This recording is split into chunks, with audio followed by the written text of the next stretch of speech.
Bir gün troleybüslerle okula gidiyoruz. Bindik troleybüse. Bir tane sarhoş adam geldi. Dedi ki ya kimsiniz siz? Türkiye'den geldik. Burada dedik Kazak Türk okulu var. Orada çalışıyoruz. Şu anda da üniversiteye gidiyoruz. Adam çok güzel dedi. Sarhoş kafası bakın yani. Ayakta duramıyor öyle söyleyeyim. Yani. Onlarla uğraşın dedi. Bizimle uğraşmayın dedi. Benim dedi damarımı kesseniz benden Allah yoktur. Din yoktur. Kur'an yoktur. Bunlar biz halbuki dini öğretiyoruz demedik yani adam öyle bir şeyimiz de yok zaten. Ama dedi bizden sonraki çocuklara sahip çıkın. Bakın yani bize aslında bir misyon yükledi. Allah, küçümsemiyorum tekrar söylüyorum, bir sarhoşun ağzıyla zaten bizim arzu ettiğimiz, bizim yapmamız gereken, üstümüze düşen vazifeyi bize hatırlattı. Teksas'ın başkenti Austin'den herkese merhaba. Bu hafta tutunanlarda Musa Doktoroğlu ile beraberiz. Kendisi handyman işi yapıyor. Hocam merhaba diyorum. Merhabalar, hoş Hemen geldiniz. arkasından da sormak istiyorum. Bu handyman ne iş yapar? Handyman, elle yapılabilecek olan tüm tamir tadilat işlerini kendi çapına göre yapmaya çalışır. Ben de burada ağırlıklı elektrik ve su işleri başta olmak üzere beyaz eşyalarından tutun duvarların tamirine, ufak tefek boyalara varana kadar her şeyi yapmaya çalışıyorum elimden geldiği kadar. Daha öncesi itibariyle öğretmendiniz. Sonrasında Evet. böyle bir meslek yapıyorsunuz. Bunların hepsini konuşacağız. Ama öncesiyle sizi tanımak istiyoruz. Musa Doktoroğlu kimdir? 1974 Mersin'in Kaleköy'ünde dünyaya geldim. Köyümüz Mersin merkeze yakın, merkez köydü. Çiftçiydik, çiftçi çocuğuyum. Sebze işiyle uğraşırdı o zamanlar annem babam. Limon bahçemiz vardı. Onların işleriyle uğraşırdık. İlkokulu köyünde okudum. Ortaokul zamanı geldiğinde babam rahmetli Mersin İmam Hatip'e kaydettirdi beni. Liseye geçtiğimde İmam Hatip'te okumaya devam ettim. Özel yurtta kalan arkadaşlar vardı. Arkadaşların tavır davranışları, hayata bakışları benim çok hoşuma gitti. Gittik yurtta idareci arkadaşlarla görüştük. O şekliyle yurt hayatım da başlamış oldu. Güzel insanlarla tanıştık. Belki benim hayatımı şekillendirmemde, öğretmenlik tercihimde, öğretmenliği seçmemde dönüm noktası oldu benim için. Müdür yardımcısı, müdür, belletmen. Ne yapıyorlardı bu insanlar? Nasıl etkilediler bizi? Bizim gece kalkıp gözümüzü açtığımızda yurtta belletmenimizin üzerimizi örttüğünü görüyorduk yani. Gece kalkıyordu, yurdu dolaşıyordu. Okuldan sonra geldiğimizde karnımızı zamanında doyurabilmek için aşçıyla beraber bize yemeklerin sunulmasında el birliğiyle yardım ettiklerini gördüm. Gerek öğretmenlik hayatımda, gerek idarecilik hayatımda tabiri caizse bu benim için bir maya oldu. Hep böyle olmaya gayret ettim. Elimden geldiği kadar mütevazi bir hayat yaşamaya çalıştım. Müdür havasında, makam koltuğunda işleri idare eden değil de elinde matkabıyla, tornavidasıyla okulun muhtelif yapabileceğim şeylerini yapmaya gayret eden bir insan olarak kendimi buldum. Yani bir anlamda müdürlük yaparken de handyman müdürdünüz. Aslında biraz da öyleydim, evet. Tamirciye verecek çok bütçemizin olmadığından birçok işi yapabildiklerimi kendim yapmaya gayret ederdim yani. Hobim de o zamanlar. Ama işte Amerika'ya gelince bu hobi benim için meslek oldu. Allah böyle bir kapı açtı. Hayatımızdaki o insanların etkileme, dönüm noktası olma durumu böyleydi. Yurt dışına gitme, oralarda çalışma, dünyaya ait, dünya insanına ait bir şeyler ortaya koymayı da aslında yine onlardan öğrenmiş olduk. Onlar önümüzü açtılar. Ki o dönemler hani çok popüler bir şey yok. Yani yurt dışına gitme vesaire 93'lü yıllar. Büyüklerimizden sürekli özellikle de kendi soydaşlarımıza, kendi dindaşlarımıza başta olmak üzere, kendi ülkemize başta olmak üzere tüm dünyaya karşı sorumluluklarımızın olduğu iyi bir dünya oluşturabilmek için bazı şeylerin yapılması gerektiğini bunu salık veriyorlardı. Yani sürekli bunlardan bahsediyorlardı. Bizim de kafamızda bir yurt dışına gitme ideali yavaş yavaş oluşmuştu. Kader-i ilahi içimizde bir sevgi oluşturuyor. Daha sonra da dua yerine geçiyor demek ki bunlar. Allah bize de nasip ediyor. Ben de kendim zaten 93'te mezun oldum ve Kazakistan'a Allah nasip etti gitme imkanı buldum. Türk girişimci iş adamlarının oradaki Türk okullarında belletmenlik yapma imkanım oldu. Kazakistan Ahmet Yesevi Üniversitesi'nin Dil Bilimi Fakültesinde Kazak Dili Edebiyatı okudum. Kazaklar gerek oradaki okulumuzdaki öğrenciler olsun, gerek onların aileleri olsun, kelimenin tam manasıyla bizi bağırlarına bastılar. Ben Kazaklarda ayrı bir civanmertlik gördüm, ayrı bir muhabbet gördüm. Peki hocam, var mı böyle unutamadığınız bir anınız? Unutamadığımız bir anı, bir gün troleybüslerle okula gidiyoruz, bindik troleybüse. Bir tane sarhoş adam geldi, dedi ki ya kimsiniz siz? Türkiye'den geldik, burada dedik Kazak Türk okulu var, orada çalışıyoruz. Şu anda da üniversiteye gidiyoruz. Adam dedi ki Çok güzel dedi. Sarhoş kafası bakın yani. Ayakta duramıyor öyle söyleyeyim yani. Onlarla uğraşın dedi. Bizimle uğraşmayın dedi. Benim dedi damarımı kesseniz benden Allah yoktur, din yoktur, Kur'an yoktur. Bunlar biz halbuki dini öğretiyoruz demedik yani adam öyle bir şeyimiz de yok zaten. Ama dedi bizden sonraki çocuklara sahip çıkın. Bakın yani bize aslında bir misyon yükledi. Allah, küçümsemiyorum tekrar söylüyorum, bir sarhoşun ağzıyla zaten bizim arzu ettiğimiz, bizim yapmamız gereken, üstümüze düşen vazifeyi bize hatırlattı. O adamı hiç unutmuyorum. Yani o bizim için bir tabiri caizse ders niteliğinde bir konuşma oldu orada. Oradan Türkiye'ye geldik. Öğretmenliğe başvurduk Milli Eğitim Bakanlığı'na. Türk Dil Edebiyatı'ndan atamam yapıldı. Artvin Yusufeli'ne. Sonra Mersin'e tayin oldum. Orada da 4 yıl Milli Eğitim'de Türkçe öğretmen olarak görev yaptım Mersin'de. Arkasından istifa ettim Milli Eğitim'den. Kafamda farklı projeler vardı. Sonra yine bir arkadaşın tavsiyesiyle 5 yıl Anamur'da çalıştım. Özel bir ilköğretim okulunda. Akabinde de MUT'a geçtim. MUT'ta 4 yıl bir okul idareciliğim oldu. 2014'te de zaten Senegal'e iş başvurusunda bulunduk. Senegal'e geçtik. 2 yılımız da orada geçti. Orada kız lisesinde okul müdürüydüm. Eğer bir insan güzel şeyler yapmak için bir yerlere gidiyorsa Allah gittiği yeri ona sevdiriyor. Afrika'yı çok sevdik. Kendimizi hiç yabancı hissetmedik. O da ayrı bir lütuf. Köylerine varana kadar gittik. Talebe bulmak için, gerek onlara yardımlarda bulunup yardım götürmek için. Ve her gittiğimiz yerde insanların orada da bağrına bastığını gördük. Yani buradaki aslında sır şu. Yani siz iyi niyetinizi, samimiyetinizi ortaya koyarsanız orada Allah sizi onlara, onları da size sevdiriyor. Başka hiçbir açıklaması yok bunun. İlk yıl tabii ki velilerle, öğrencilerle anlaşmakta zorlandık. İkinci yıl Allah'a hamdolsun Allah belli bir seviyede anlaşabilecek kadar dili öğretti. Efendimiz sallallahu aleyhi ve sellem döneminde Efendimizin başka ülkelere gönderdiği insanların nasıl bu dili öğrenmişler de o insanlarla anlaşmışlar diye ben zihnimde hep böyle soru işareti vardı yani. Algılayamıyordum tabiri caizse bunu. Ama ben yurt dışına çıktıktan sonra gördüm ki öncelikli mesele insanların kalben irtibat kurması. O bölgeyi sever, o insanlarla diyalog kurmak isterseniz Allah sizinle onlar arasında öyle bir bağlar kuruyor ki dil ikinci plana atılıyor. Ve dili de zaten çok çabuk öğreniyorsunuz. Hiç Fransızca kursuna gitmedim mesela ben. Tamamen kulaktan duyma öğrendim Fransızcayı. Evet, oradan buraya gelişiniz. İşte 2016 yılında oğlum liseyi orada bitirdi. Üniversite için Amerika'da bazı üniversitelere başvuruda bulundu. Oradaki okullarımızın kapanma süreci de devreye girdiği için artık çantamızı toplamıştık. Yani neresi olursa olsun gidecektik oradan. Aslında biraz da işin o yönü var. Oğlan kabul aldı. Vizelerimizi aldık. Buraya geldik. Oğlan üniversiteye başladı. Ben ailemle beraber Seattle'a geçtim. 10 ay orada pizza dağıttım. Burada bir arkadaşım vardı. Dedim ya böyle böyle. Ya işte farklı şeyler var, farklı işler var. Tası darağı topladık, arabaya yükledik. Sürerek 3 günde buraya arabamızla geldik. Ticarete başlayalım dedik yani. Dili de yavaş yavaş öğreniyoruz. Burada bir telefon tamir dükkanı devraldık. Arkadaşlarımızla, 3 arkadaşla 2 şube. 2 yıl telefonculuk yaptım. Sonrasında Uber taksicilik yapmaya başladım. Bu ara içerisinde bir de bir arkadaşın mobilya işine gireceğini ve yanına ortak aradığını duydum. Böyle bir işe başladık. Bu arada pandemi süreci devreye girdi. Onu da öyle bırakmak zorunda kaldık. Dedim ya nasıl olsa bu mobilya işlerine iyi kötü başladık.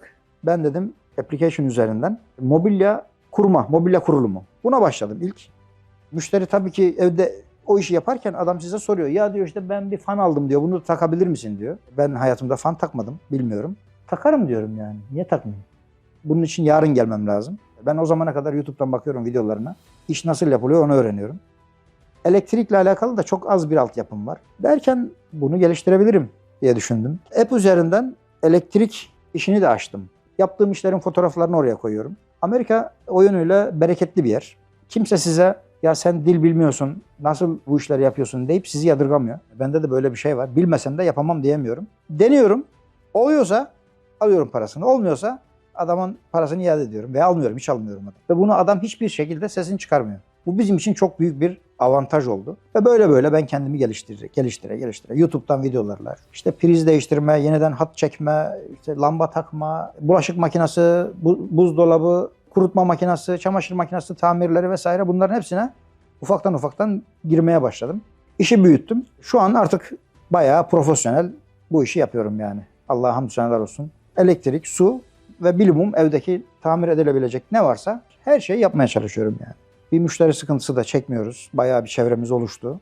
Bu işi profesyonel yapıyorsunuz siz.